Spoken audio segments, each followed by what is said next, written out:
Imagine walking into a village where every soul has vanished, food still warm on the fire, dogs frozen in place, graves unearthed, and no answers.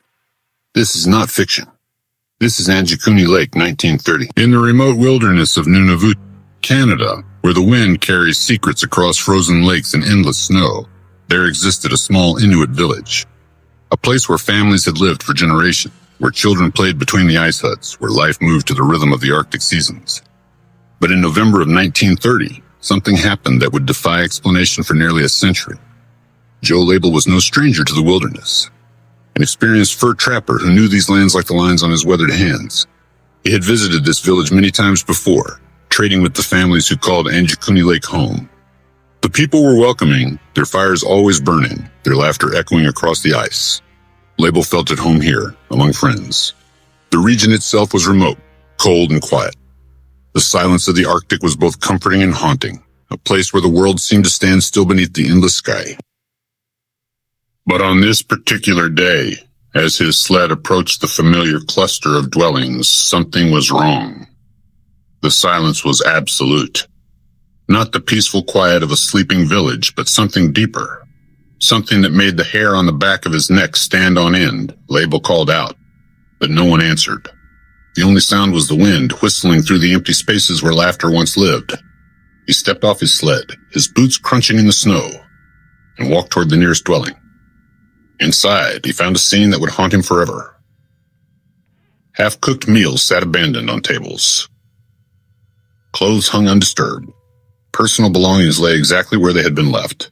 The fires, still burning, casting flickering shadows on the walls.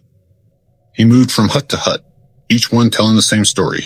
No sign of struggle, no sign of violence, just emptiness. Outside, he discovered the sled dogs, frozen, starved, tied to their posts with food supplies untouched nearby. The sight was heartbreaking, a silent testament to the suddenness of whatever had happened here. Label felt a chill deeper than the Arctic wind. He knew he had to get help. He fled in terror, racing across the snow to the nearest outpost, where he reported his discovery to the Royal Canadian Mounted Police. The RCMP arrived days later, braving the harsh winter to reach the village. What they found was even more disturbing. The graves had been dug up. From the inside, no signs of violence, no signs of struggle, no footprints leading away from the village. It was as if 30 people had simply vanished into the Arctic air. The officers searched every hut, every corner, but found nothing. All belongings were intact. Food supplies were untouched. The fires had burned low but had not gone out. The silence was overwhelming. The RCMP filed their report, but the details remained frustratingly vague. Some say deliberately so. Rumors began to spread.